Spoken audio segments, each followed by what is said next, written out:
Hello, everyone, and welcome to another episode of the Deadhead Cannabis Show.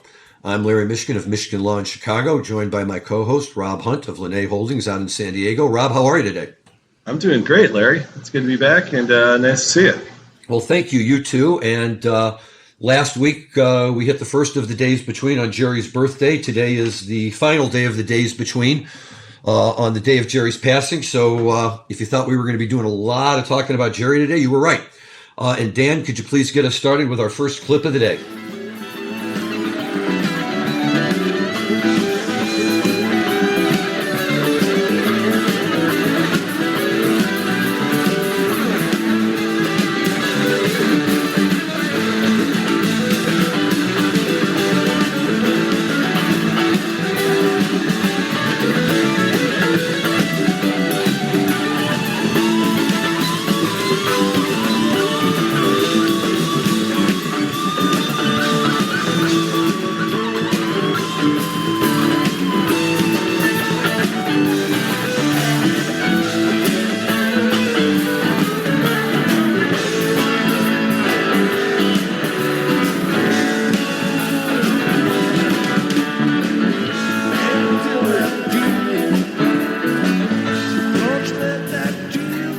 Rob, if there's a song ever played by the Grateful Dead that's more symbolic of Jerry than Deal, I don't know what it is. That's one of my all-time favorite deals from Alpine Valley in July of 1989, the first night of their final three-night run at Alpine Valley before they shifted to Soldier Field for the last 5 or 6 years there.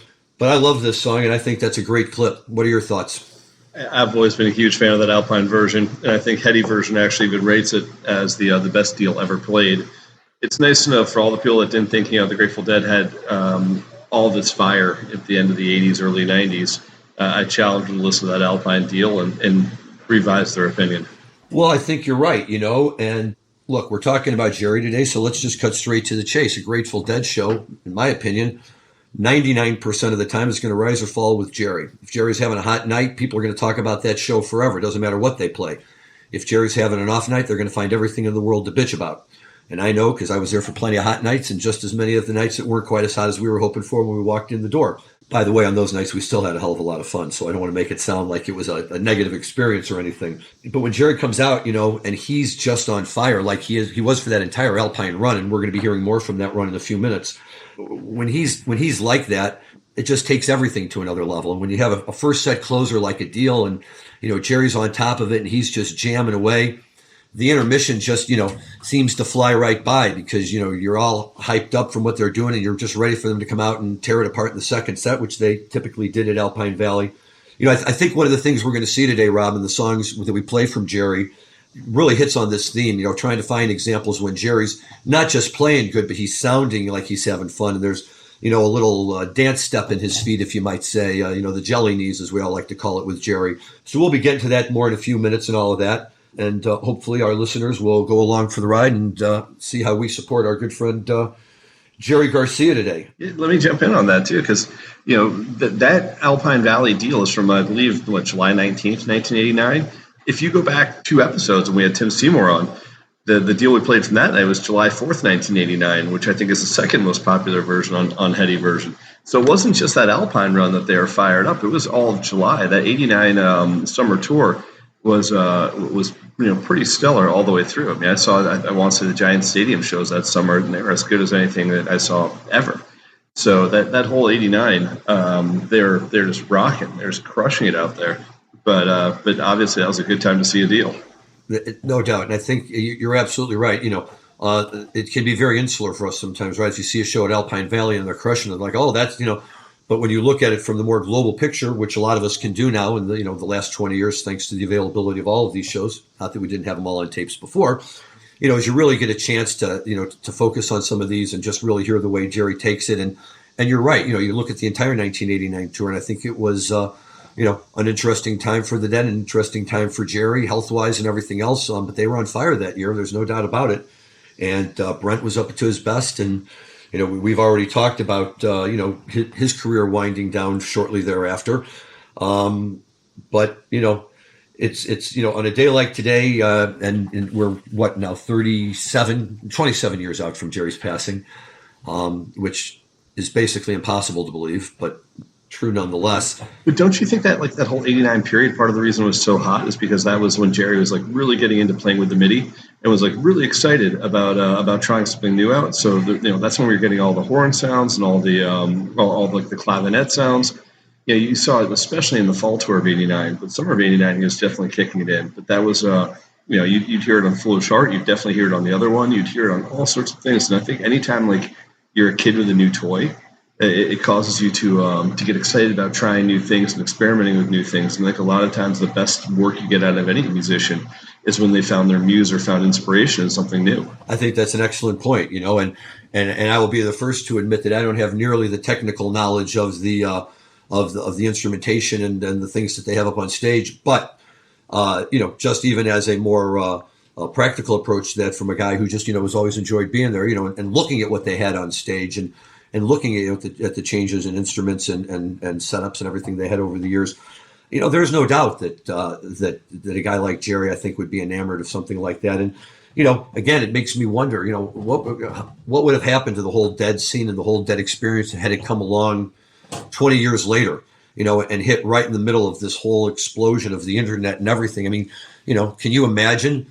It's impossible for me to imagine not being inside a Dead show and literally knowing as the show is going on, what they're playing and what's happening, and or to be able to just touch and say, hey, I wonder if they ever played this song before, and go to the internet and pull it down.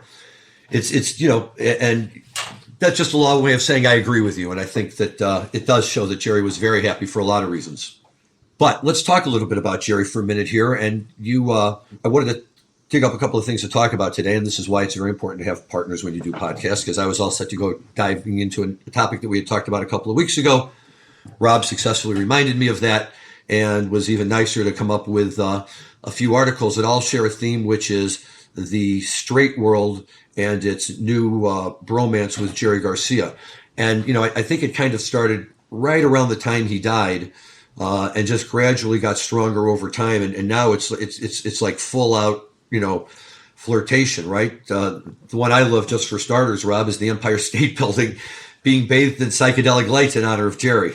Yeah, that was amazing. I mean, first of all, the guy that does the lights at the Empire State Building, we've known for quite a while as a Deadhead. So it's not surprising to me that he's done it. And if you think back to, Fare Thee Well a few years ago, they actually coordinated the lights on U.S. Blues while it was being played live in Chicago. They're, having the lights dance at the Empire State Building in time to that U.S. Blues being played live. So that gives you a sense of just kind of like, what camaraderie you have with the person that does the lighting. But I mean, look, the lighting of the Empire State Building is probably one of the most iconic lightings of anything in the United States. The only thing I think that comes close is when the Bay Bridge in San Francisco was doing like their art experimentation. It was doing really, really funky things over there. But, nothing like kind of stands out. Like when the Rangers win and you get like a red and blue, Empire State Building, you always know like what's happening based on what the lights are doing in New York, and it gives all New Yorkers a sense of like what's going on in the world. My favorite one, just to throw in there, was when M&M's announced that their new color was going to be blue. They announced it by the lighting on the Empire State Building, and I thought that was very cool of them. Yeah, the only thing my kids wanted to see when they got to New York was the Statue of Liberty in the Empire State Building. That was it. Like even as 6 and 7 year olds, you understand like the iconic nature of that building. But to have August 1st lit up where the whole city got to see it, not just in one color, but as you said, in psychedelic, sort of tie-dyed fashion, was one of the coolest homages you could pay to Jerry. And I think the other one that I love that happened on August 1st was the mayor of San Francisco dedicating August 1st as the Jerry Garcia Day in the city of San Francisco. So Strasbourg has Mozart, and San Francisco has Garcia. Absolutely, and the truth of the matter is the town should be known for that, and it's a moniker and a connection that they should proudly associate with, and I'm sure Jerry proudly associated with him himself, in his own way. But who wouldn't want to take advantage of something like that? And for so many reasons. I mean, we already, those of us that have been on the bus and in the scene for a while, I think instinctively think of the hate and Jerry and all of that. I mean, to me, it kind of always comes down a little bit to, what do we think of Jerry and how do we think of him? And I know, Rob, you and I have talked about the fact that, a lot of the Garcia family members are not big fans of all of these Deadheads who treat him, some sort of an idol or a god or anything like that. And while I can understand why that would be difficult for family members, If somebody thought my dad was a god, or even worse, somebody thought I was a god, my kids would really have a good laugh about that. But by the same token, Jerry was who he was. And I just like to think of him as the coolest hippie out there, who really knew how to entertain the crowd in a way that we all wanted to be entertained. And he had an image, an aura, a persona that at least my instinct on it always was that he would be a really, really fun guy to sit down and talk with for a little while. He'd be a great guy to sit down and smoke a joint with. And, that's about as much of a, fan statement as I ever wanted to make about Jerry, because, there's always the concern that what if they turn out to be assholes? But I don't think that was the case with Jerry. And, it's just wonderful to see if the city of New York feels it on a big enough level. Good. That's just more love for him going around. Yeah, well, the flip side of that, too, Larry, is would Garcia actually welcome all this attention should he be alive? I mean, if you think about it from the perspective that he didn't even go to his own Rock and Roll Hall of Fame induction because he didn't want the fanfare and other things that he was invited to, it was rare that he made an appearance away from the Grateful Dead to do something that was not musically related. The only ones I can think of that are kind of like outside of the ordinary is when he and Vince and Bob went and sung the national anthem to open the San Francisco baseball season, right? Yeah. So it is really rare. But I mean, I know that they talked about like putting a postage stamp out of Garcia that he was against, and he made fun of it when another country actually did it for him, saying like it's bad enough I've got to see my face in my own head every day. It's hard to say whether or not he'd appreciate the fanfare, whether or not the humility that he had would have downplayed this. But I will say for the San Francisco inauguration there, Trixie was front and center. She was there accepting, sort of the key to the city and the monument. So I think the perception from his kids of how he was as a father back in like the 70s and 80s versus how he is remembered might be a little bit different. And things change with time. And I think they probably appreciate the love and reverence that people have for their father. Well, I hope you're right. And you just said something a second ago that really resonated with me, and I'm glad you said it, because, one of the things that I really wanted to harp a little bit on this today is, how, the whole world has fallen in love with Jerry, but they only after he died, right? None of this was happening while he was alive, and we'll talk about MLB in a minute and, other groups that have welcomed him, but maybe it just had to be that, there had to be until after he died. Maybe it was something that either people instinctively felt or he let be known, or, that it wasn't, maybe you're right. I don't know that he would necessarily want to be around and see the statue of the Empire State Building, bathed in psychedelic lights in his honor. For all of us, we think, wow, how cool. We love Jerry. What a great thing. But if you're the guy yourself, I mean, we saw the documentary and we know the load he carried around with him, certainly in his later years, to try and live up to his reputation and his, the plateau and the pedestal that all his fans had put him on. And it proved to be too much for him or any normal human being. But either way, I think the Empire State Building is great. I think the city of San Francisco is great. And it just kind of cracks me up that like every Major League Baseball team around is having Jerry Garcia Day, including the St. Louis Cardinals, I might add, which is certainly fun. I've got my Cardinals, Jerry Garcia Day tie-dye T-shirt, and I wear it, and it's all great. And but that also just strikes me as a little bit funny, an interesting connection. And in that same vein, I note that during last season's football playoffs, on the advertising bumpers going in and out of playing time, they were constantly playing a lot of Grateful Dead clips. Yeah, I think that's relatively common now. And I think that a lot of the major sports leagues are doing that with, and again, a lot of that comes down to whoever it is at the network that's choosing the music to go in and out. And I think a lot of those guys are kind of jam band people. So whether it's, catching Widespread Panic here and there, or catching Fish here and there, or catching, like a handful of other bands where if you know what you're listening to, you're like, that's that, instead of playing mainstream music. But, maybe we should get back to a little bit of the music and understand why people are celebrating it right now. And I think you picked out a great clip, one of my all-time favorites, coming from March 18th, 1995, from the Philadelphia Spectrum, which is one of the most playful Icos I've ever heard, where like the sort of the call and response that was coming at the end of that song was so fun. And, people forget, just, again, we've talked about the iconic sort of like Creole or Caribbean nature of Ico and Of Women Are Smarter. But, sometimes it's fun. It's always fun. But sometimes it's really, really playful. And I think what you picked out is definitely one of the best. So you want to cue that one up, Dan?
That's great. And, for people who didn't have a chance to see him play it live, it was always a fun tune and it was always a great tune.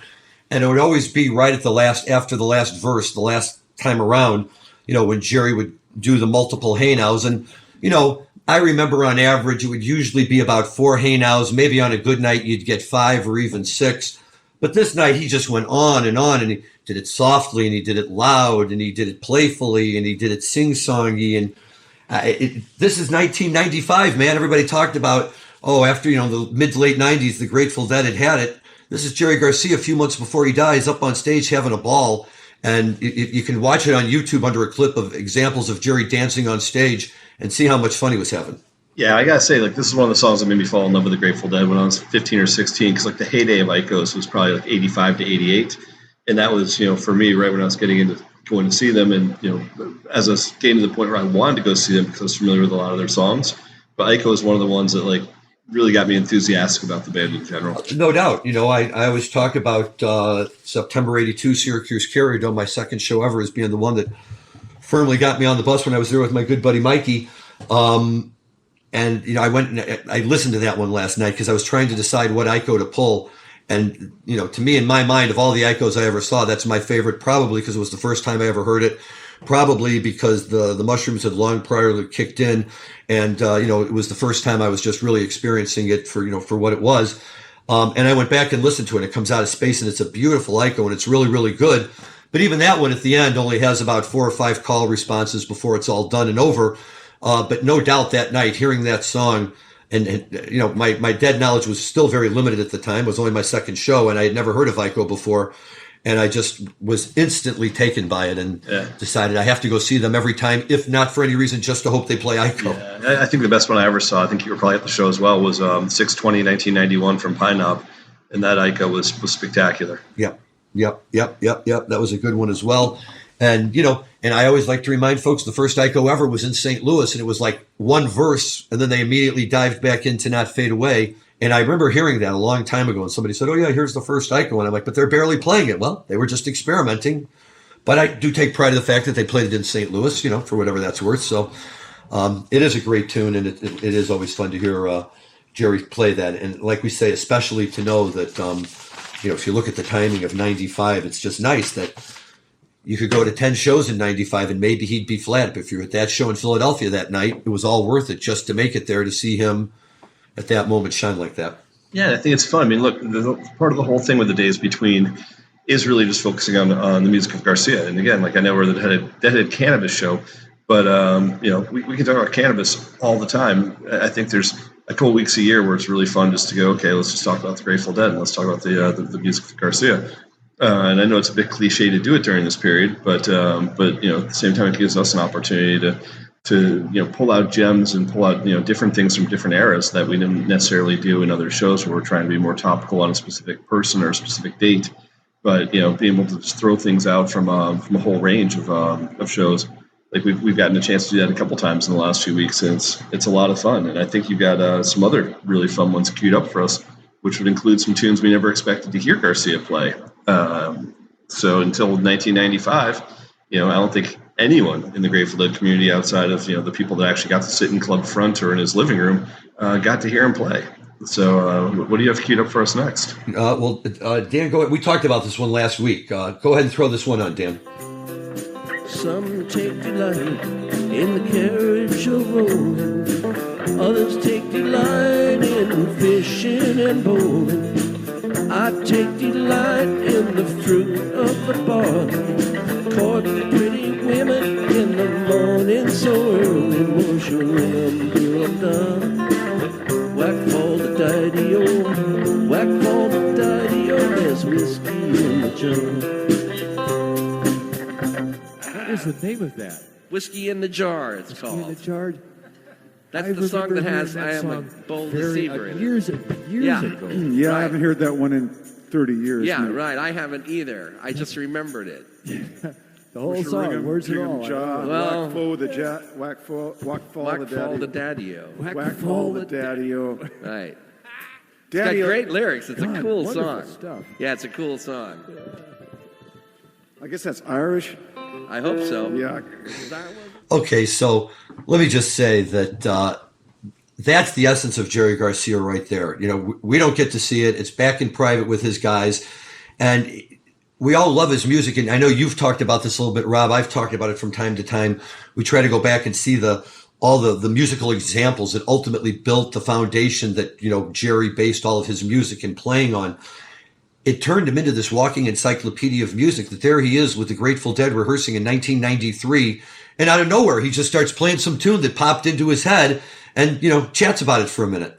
It's turned us into a walking encyclopedia of music, Larry. It's not just Jerry. He was a walking encyclopedia, but as a result of his encyclopedic knowledge, it's made, you know, other people like ourselves delve into all sorts of genres of music that we never otherwise would have. I mean, originally it was just delving into specific songs of specific artists, but then, you know, that takes like a rabbit hole turn of its own, and all of a sudden now you're listening to, you know, Irish shanties, you know, that you would never otherwise listen to because you know, like somehow you got turned on to it. And I can tell you that I remember very, very distinctly where I was the first time I heard Whiskey in the Jar, and the first time that I heard the So Many Roads kind of compilation CD. And it was up in Eugene, Oregon, and there's like 10 of us traveling in the back of a Suburban for a friend's wedding, and we were all kids that used to like go on tour together. It was kind of one of the first reunions after Garcia's passing. And that song, like, where we all sort of were stunned because half of us had heard of it, half of us hadn't. And those of us that hadn't were like, what the hell was that? And like everyone's like, yeah, you haven't heard that yet? It's amazing. Like, and it just completely sort of brought us back into that moment of like being back on tour together. Instead of like mourning the passing, it was like celebrating something new again for once. It was such a great feeling.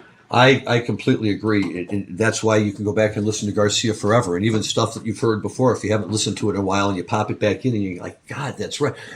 And as much as I love listening to him sing, I'm not going to lie about it. I would pay money to listen to the entire conversations that he has during rehearsal, just the talking part of it, you know, to get a chance to hear him talking unguarded, you know, and kind of unreservedly with his buddies, the way you and I were talking, even the way we're talking right now. I can't get enough of that, you know, and that's the part really on top of that. But the other thing about Whiskey in a Jar that we do just have to point out is, you know, Garcia was not unique in the musical world in covering it. You know, we even went so far as I believe Aerosmith gave it a cover as well. And not to diss Aerosmith, who was always one of my favorite, you know, 80s, you know, kind of East Coast grunge bands that just came and jammed it out all the time.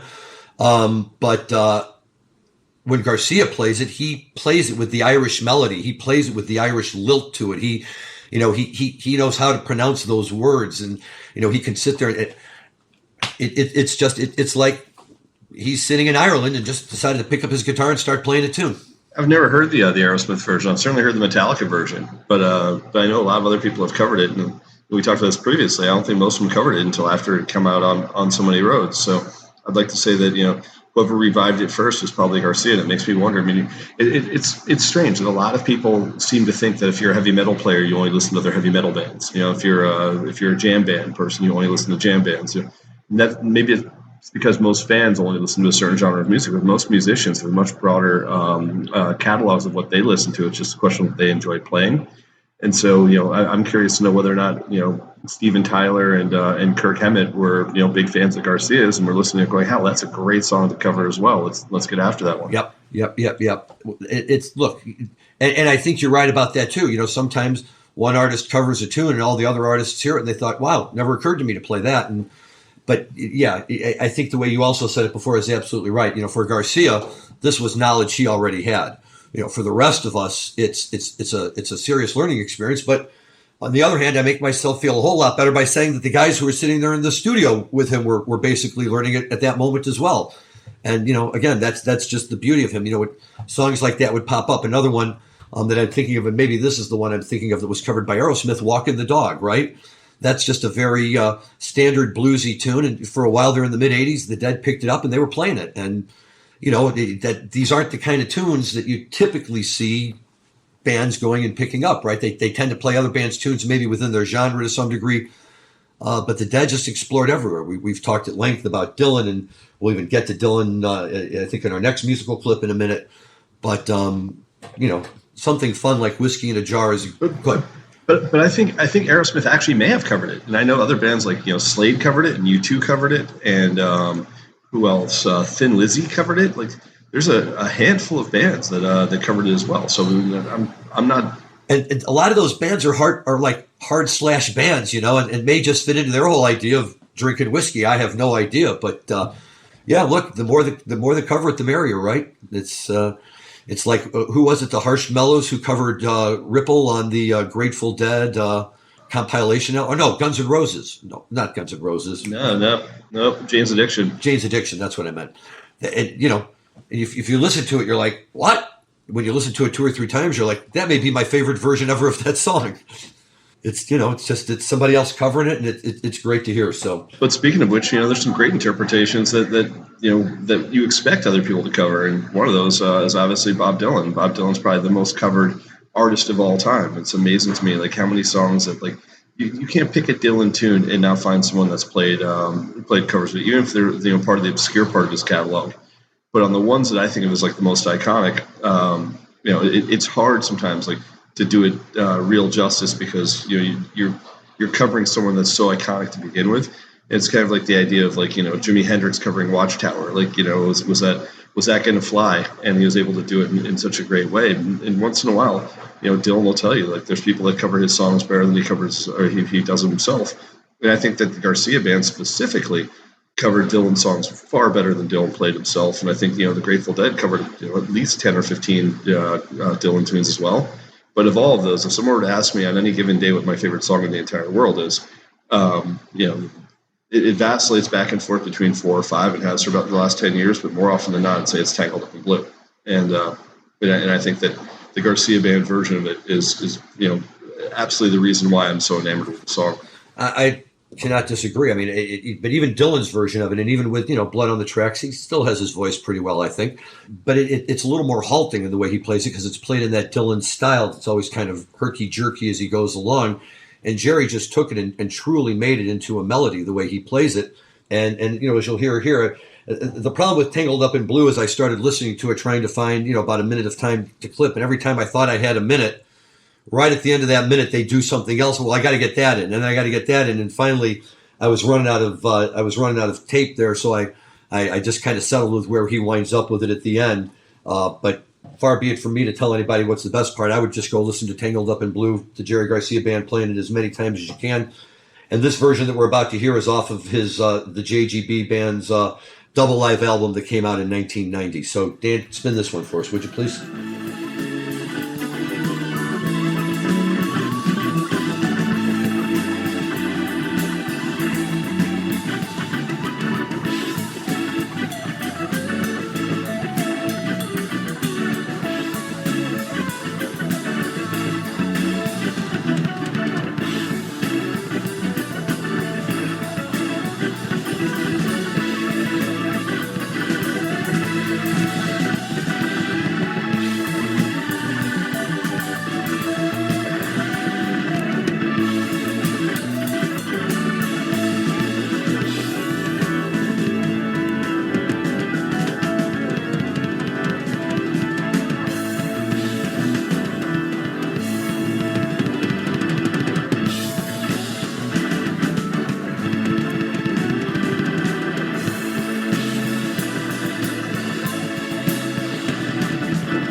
just the stuff that he's doing with his guitar, and there's 5 minutes of that guitar solo with him playing it on a high octave, on a low octave, back and forth and all around.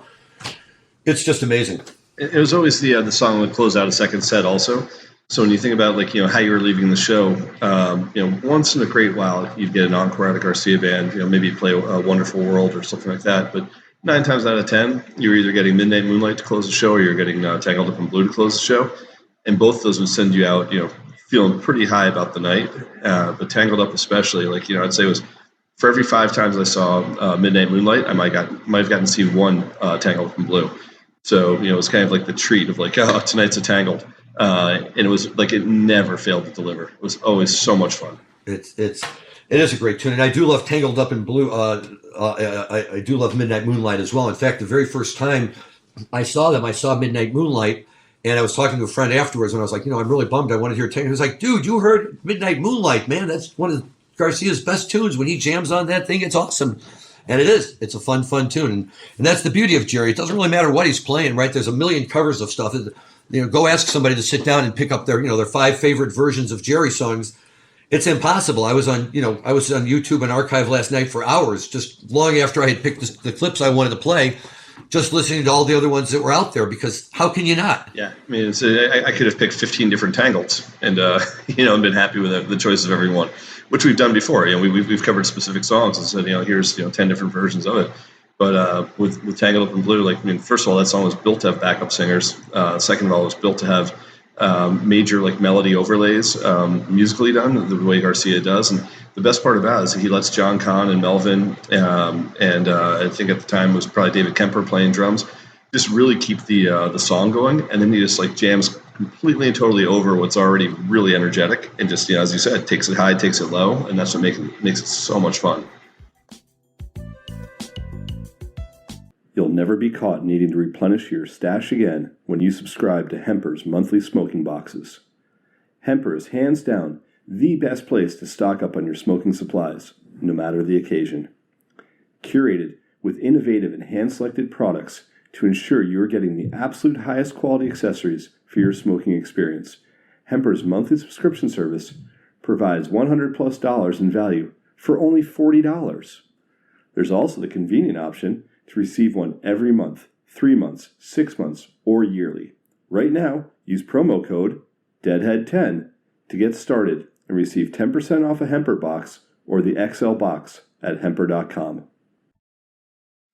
Yep, and that's the beauty of seeing Jerry. He doesn't have to answer to anybody but himself. And, on those nights, you know that whatever you're getting is, like the label says, pure Jerry. And, not to diss deadheads who say they go to the show for Bob or they go for Phil or they go for anybody else, because they're all integral and I love all of them, and it wouldn't be the Grateful Dead without any of them. But if it wasn't for Jerry, I don't know that the Grateful Dead, would be the Grateful Dead. I think they'd be, a very, very good rock and roll band. They'd be very creative, and maybe they'd go the way of Moby Grape or Quicksilver Messenger Service as time goes on, without his musical influence. And again, I don't mean to say that to diss the rest of them.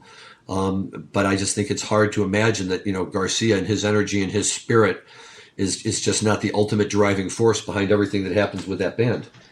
Yeah, I agree. And sometimes it's on the super energetic level, and sometimes it's on the very mellow level. And, one of the things we got out of Garcia in the later part of his career was the introduction of probably 3 or 4 really, really interesting slow tunes that became, in retrospect, some of his most iconic songs, whether it was Standing on the Moon or The Days Between or So Many Roads. Those were the 3 that were probably released, from 1988 or 87 forward that just made a huge impact. But, So Many Roads didn't even come out as a song until 1992. It had 4 years of play.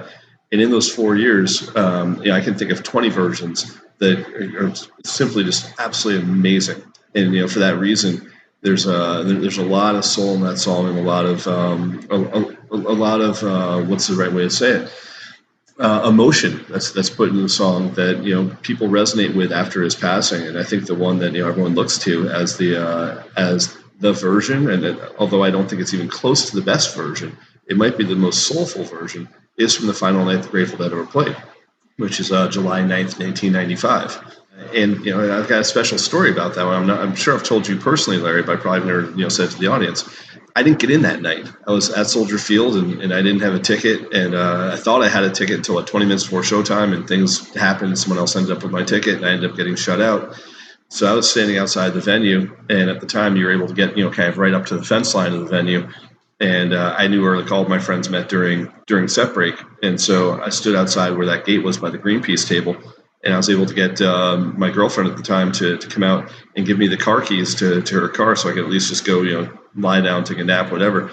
And so the security guys thought I was trying to sneak in. And I was like, no, I'm just, trying to get the car keys, and, spoke to them in a really positive way. And about 10 minutes later, just as the Shakedown Street started the second set, this guy walks out and he's like, hey, do you want to go into the show? And I was like, yeah, I'd love to. And he's like, all right. So he takes me. I was like, whoa, you serious? And he's like, yeah, man, follow me. And I followed him. We walked through the hallway, and we started walking down the stairs, and he kept getting me closer and closer to the floor. And I'm like, oh, nice, thanks. And this is a ticketed show. This wasn't a GA show. And then he walks me onto the floor. And as we're walking, every other security guard saying hello to this guy. I finally look at him, and I was like, what do you do at Soldier Field? He's like, I'm the head of security. And I'm like, you're kidding me. And he's like, yeah. He's like, look, man, you were the only person that wasn't giving me a hard time all night. You're being super cool out there. And he's like, you ever been front row? And I was like, I probably shouldn't say this, but yes, I have been, but for general admission shows, I've never been front row for a ticketed show.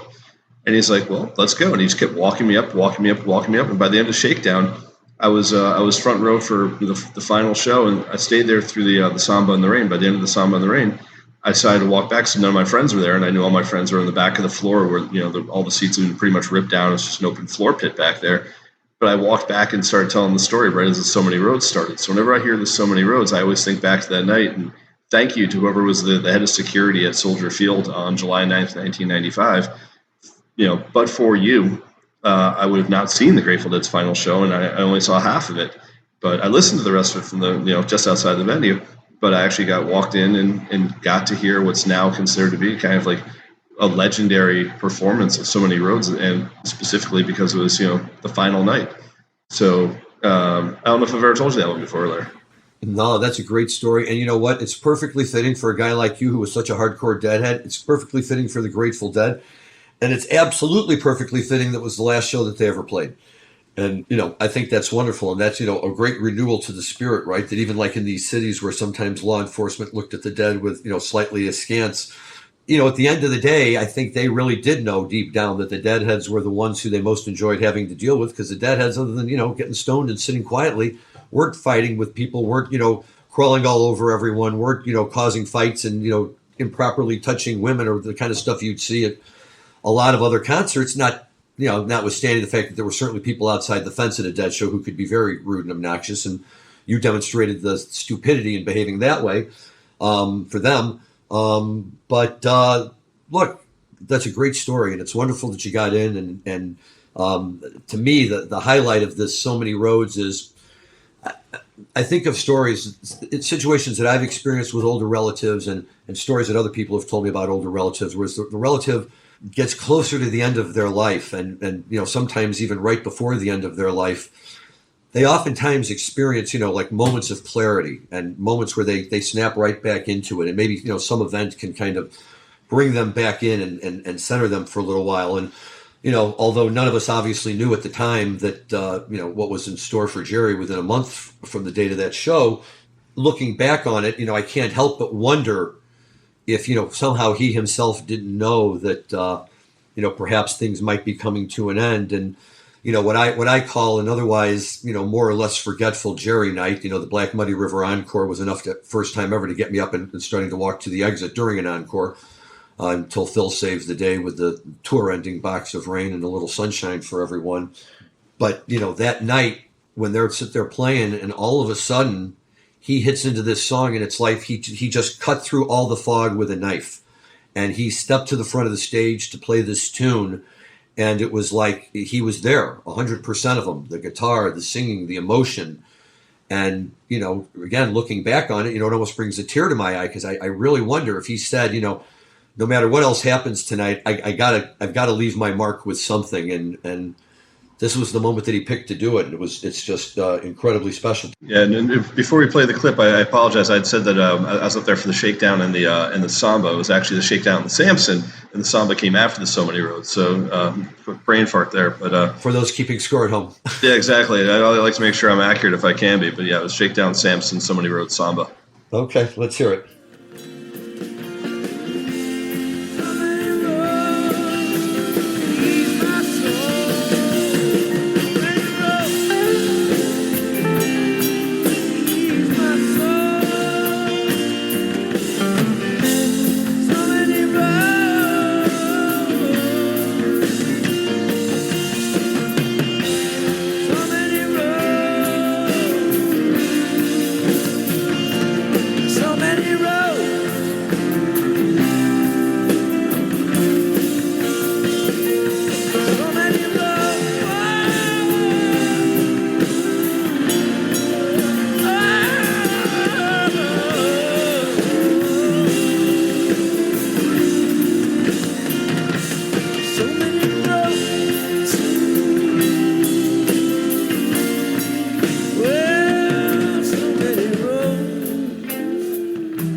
Okay, so first of all, that emotion in his voice is exactly what we were talking about earlier, right? Jerry just catching the fire, catching the spirit, and you hear the crowd react off of it. You know, this is more than just Jerry. This is Jerry giving it that extra effort, and everybody's loving it, and he's got it cranking, and he's got it cranking, and then he just brings it down and just leaves you. Like, instead of having to jump off at the end of the song from the 10th floor, he brings you right down to the ground floor and just leaves you there. And it's you know, gives you chills hearing it because it's a great song. He plays it beautifully, and it's the last time he was ever going to do it. Yeah, I agreed. You know, there's other, as I said, there's other versions I like better for like the pure like sort of soul of what you were just describing. March 27th, 1995, from the Omni in Atlanta. If you haven't heard it, it's a version that like I don't know how more people haven't like picked up on this one, but it's probably one of like the most iconic versions I can think of in terms of like just Jerry basically almost in tears when he's singing it. And then the other one, in terms of pure energy, I'd say is September 18th, 1994, from Shoreline Amphitheater. And that one is right when they started doing the Ease My Souls and then the jam, and then they bring back the Ease My Souls, towards the end. So it used to just be that you get the So Many Roads to Ease My Soul, and then the jam, they'd end the song. But then they started doing the bring back the same way they did with Stella Blue, and the same way they did with Standing on the Moon towards the end. But yeah, this July 9th version it's unbelievable, especially since it's the only time where he ever sort of just stopped completely and was like, Lord, I've been walking down that road. Yes, and it is just so wonderful all the way through, and the emotion that he brings to it, and the way that he plays it, and the way that the band supports him, and it's a wonderful thing. It's a wonderful tune. It really, really made a big difference for all of us that night who were there, both in terms of our enjoyment for that evening in and of itself, and then of course when we found out the significance of that evening about a month later when we lost Jerry, and it's a wonderful thing, and that comes right at the very end of their career, and for the next clip I've got Dan keyed up for us, was a standard from the very beginning days of the Grateful Dead, and then took a very long vacation, somewhere in the neighborhood of about 756 shows from December 31st, 78, until the Dead resurrected it the first night, July 17th, 1989, of that Alpine Valley run. And I believe July 17th is the show featured in the Downhill From Here video that the band released. But this version of We Bid You Goodnight is wonderful, not just because the Dead are bringing it back for the first time in a number of years, but because, like with a lot of the songs they brought back for the first time in a number of years, they actually took some time to rehearse it. And they're really, really on top of it. And, you can hear in this one, too, both not as much musical, but certainly in the way Jerry sings and his little chant in the middle of it, and his preaching, if you will. And it's absolutely wonderful. It was amazing for me to get to hear it. And you just tell right away how special and significant it is. I was there with a lot of good buddies that night, and it did not disappoint. Dan, can you play that for us? Set the beat for the beast at the ending of the woods. Good night, good night. Better eat all the children that would not eat wood. Good night, good night. I remember right well, good night, good night. Good night for the ark, that wonderful boat, good night, good night. We're walking in Jerusalem just like John, good night, good night, good night. Lay down, my dear brothers, lay down and take a rest. I want to lay your head upon your Savior's breast. I love you, oh, but Jesus loves you the best, and I bid you good night. Wow. You know, It's as close to a true gospel song as the Grateful Dead ever played. You know, like Garcia, you got a lot of gospel, the Garcia band.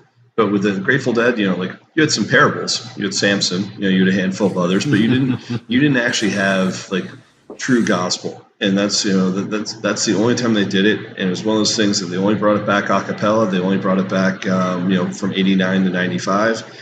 And, you know, the thing that's so amazing to me about it, Larry, is that they did take such a huge break with it, but they still played the Bid You Goodnight theme at the end of Going Down the Road. You know, like as Going Down the Road ended, you know, the jam they'd play, especially in like the mid to late 80s, was the Bid You Goodnight jam. And the thing that's so cool about it is, you know, you kept hearing it, and if anyone that knew like the song, you know, while listening to it Going Down the Road, you're like, why don't you just bring back Bid You Goodnight? It would just make so much sense to do it. And I think back to like 3/31/88 from the Brendan Byrne Arena and the Going Down the Road from that night, and just how thematic the jam is at the end as a bid you. And then, you know, a couple of years later, they brought it back, the next year, and then played the sort of like the staple version of it, I want to say on 10/16/89 at the Brendan Byrne Arena.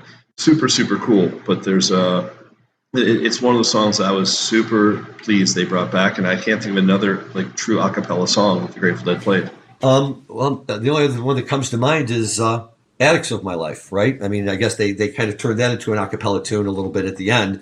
It was typically played, at least on the record and everywhere else, with a little bit of music behind it. But yeah, I mean, clearly, you know, this was that song. And, you know, to hear just Jerry, you know, belting out one biblical verse after another there, you know, you can imagine being under revival tent and, you know, he's up there leading the charge. And, you know, I don't think it's surprising that the Grateful Dead had a lot of followers who had strong religious beliefs. Certainly among the Hasidic Jewish community and the more religious Jewish people, he was very popular.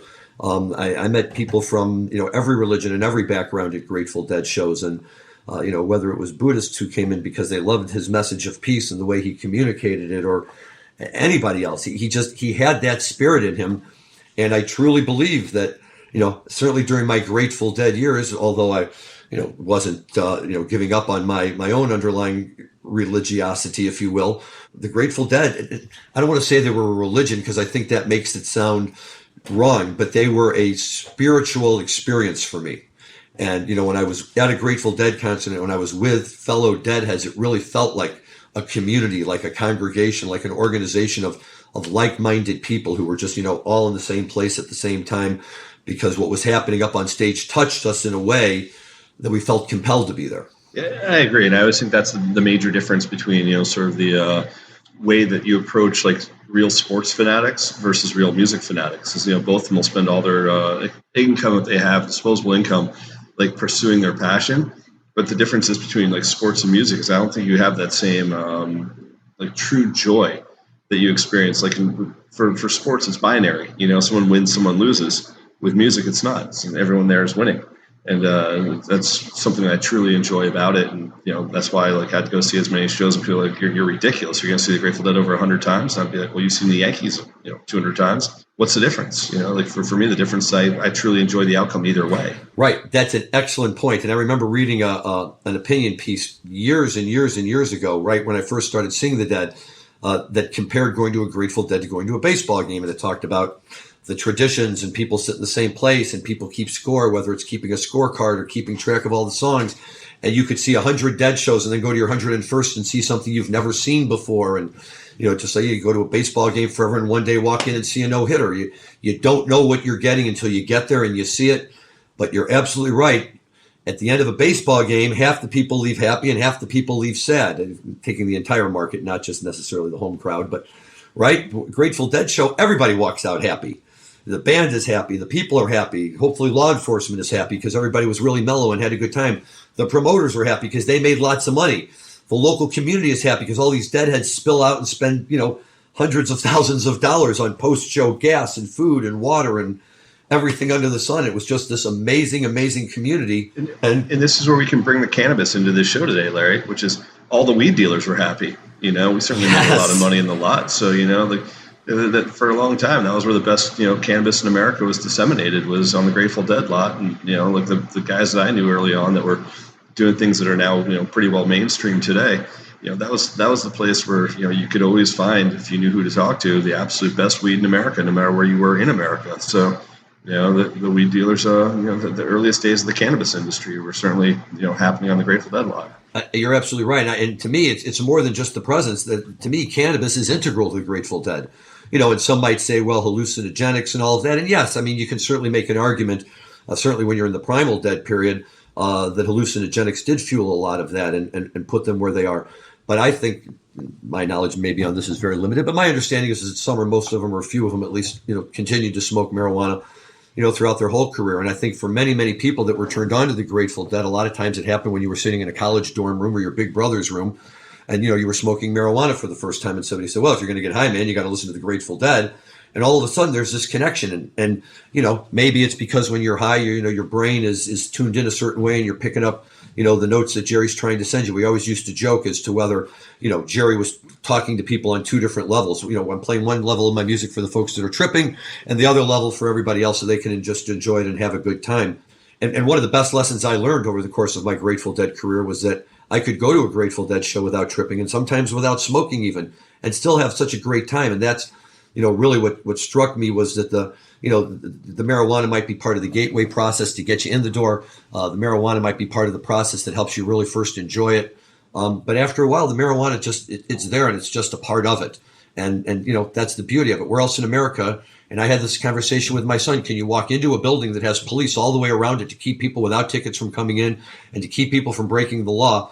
And the minute you walk through the doors and you sit down in your seats, and really the minute the lights go out, it's as though you've been transported to a different place and the local rules really don't matter. And as long as you don't get out of line and you don't hurt anybody and you don't do stupid things and all you do is sit in your seat and take one hit or smoke a joint, they don't bother you. People are getting high in the Auditorium Theater in downtown Chicago in 2010. Chicago is one of the most strictly enforced no smoking ordinances in the country.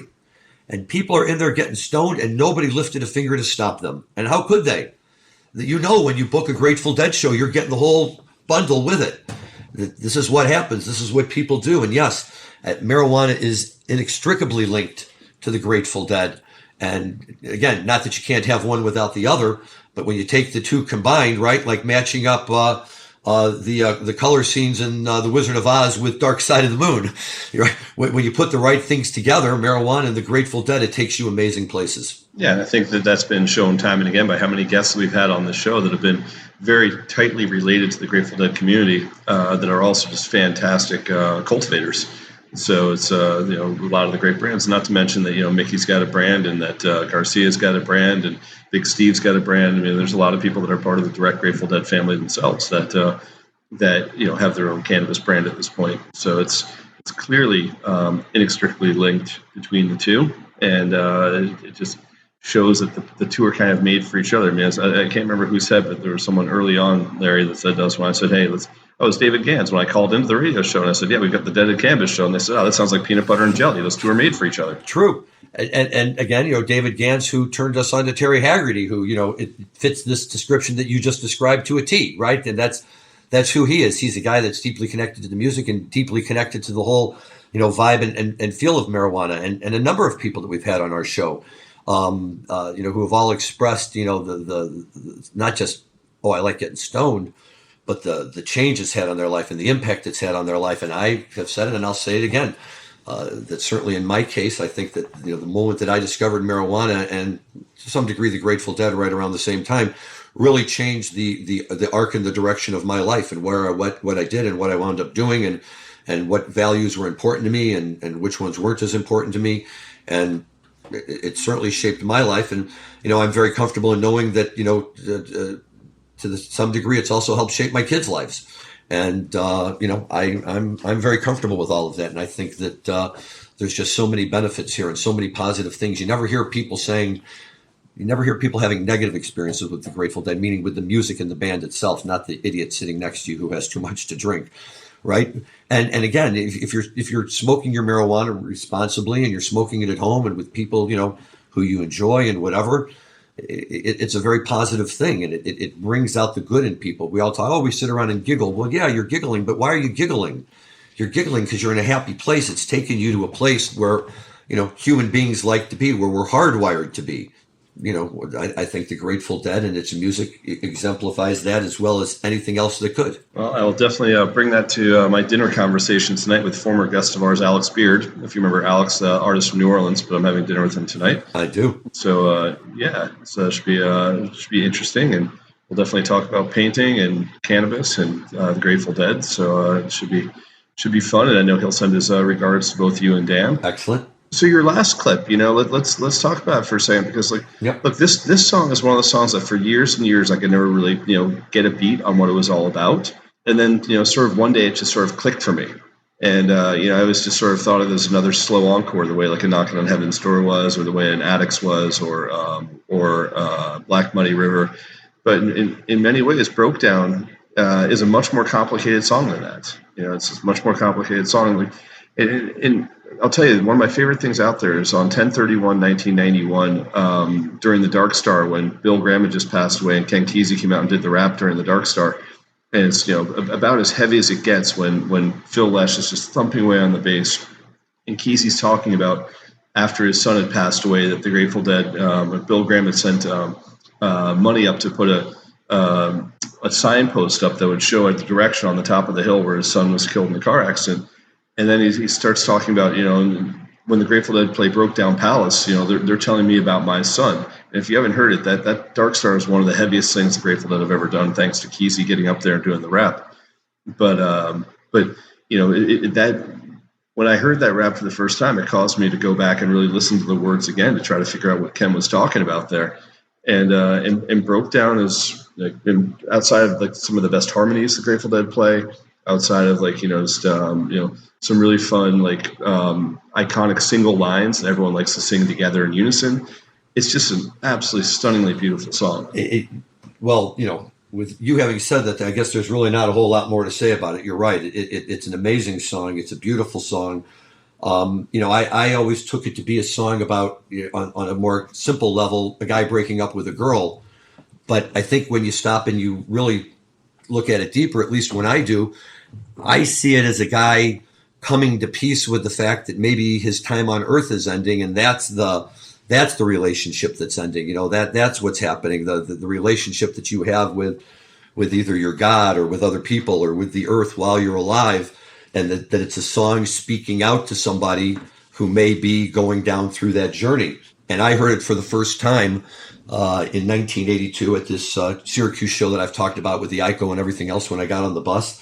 And after this absolutely amazing show that ends with a Sugar Magnolia that will always stick in my brain as one of the finest, and sitting at the very back end zone of the Carrier Dome with the Grateful Dead over 100 yards away down at the other end, and seeing an entire sea of people swaying back and forth with Sugar Magnolia, and just knowing that this is what I was going to do.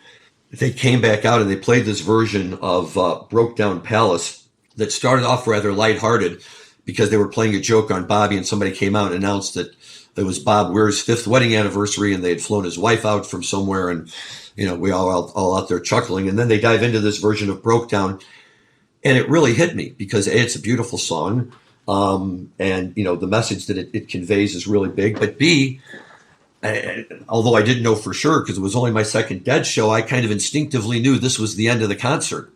And I felt like Jerry was saying goodbye to me, and it was a night that I did not want to end. I wanted to be there forever that night. I wanted that show just to keep going on and on and on. And when it was over, I was walking outside. We were getting in a car, and we were driving back to somewhere else, and it wasn't inside a Grateful Dead show. And it really hit me hard. And to be able to go back and hear it now is great. And quite frankly, I can't think of a better way to end our show and to show our love and respect for Jerry and and to really say goodbye to him than by playing part of this clip. So on that note, thank you to everyone for listening today. As you can tell, I think from the way Rob and I were talking, this is a real act of love that we do. And most of the time we're talking about the Grateful Dead within the context of the Grateful Dead. And that does include Jerry, obviously. But I think that one of the best parts about the Grateful Dead was their efforts, including Jerry's, to emphasize the importance of everybody else in the group. But once or twice a year on his birthday and the anniversary of his passing, as Rob pointed out before, it does seem appropriate and the perfect time to take a couple of minutes and just focus on what an amazing person he was, an amazing musician, an amazing band member and bandmate, and just an amazing part of our society, not just the Grateful Dead society, but society at large, because he only made positive contributions to the world, Jerry Garcia. He didn't make people mad. He didn't piss people off. He didn't go out of his way to lie or stir up a group. I mean, that man if he wanted to run for public office, he could have had millions of people moving at his beck and call. But that's not what he was about. He was just about a guy who wanted to make everybody happy, and he did. And, I could say thank you for the rest of my life, and it wouldn't make a difference. And I have been saying thank you for all of my life up to this point, and I'll continue to do so. These shows that we do and talk about Jerry, on some level may be the most important stuff we do about the Grateful Dead all year, and just really force everyone for a minute to get back to this basic underlying notion of who he was and what he meant. Any parting words, Rob? No, that was really well said, Larry. And again, I think it's a great way to end our show, as was always a fitting way to end theirs. And I think that when you curate your slower songs for an encore, it's usually because the exciting ones are always easy to do because it leaves everyone euphoric, right? But playing a slow encore is tougher, and it normally comes with some sort of reflection. And I think Broke Down certainly has it, and I think that's why the Fairly Well shows ended with Broke Down Palace as the final song they played to say this is it. There's a sense of finality. Absolutely. Well said. So in 1 second here, we're going to sign off. We're going to ask Dan to play that for you guys on the way out so you can sit and listen and maybe have a tear run down your cheek as well. Thank you to Dan Humiston, as always, for a great job of producer. Rob, thank you so much. Love talking with you about all this stuff, and your input is very timely and important and very much appreciated. And to all of our listeners out there, enjoy. I hope you've enjoyed the days between. Keep listening to the Grateful Dead. Enjoy your cannabis responsibly, and please enjoy this final clip. Thank you. We'll talk to you next week.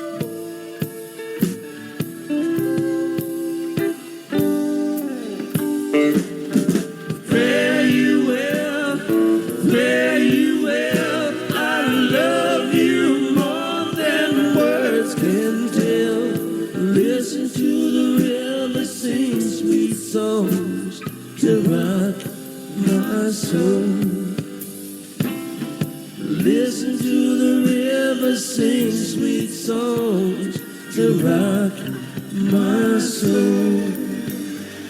Thank you. Good night.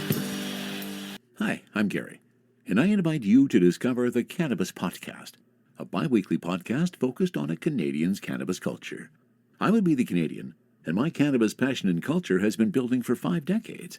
I share that passion for this wonderful plant in every episode, through conversations with cannabis advocates and enthusiasts, stories about the ever-changing legal environment, and some hands-on testing of product in a segment I call Cultivar Corner. The Cannabis Podcast, a Canadian's cannabis culture, one toke at a time.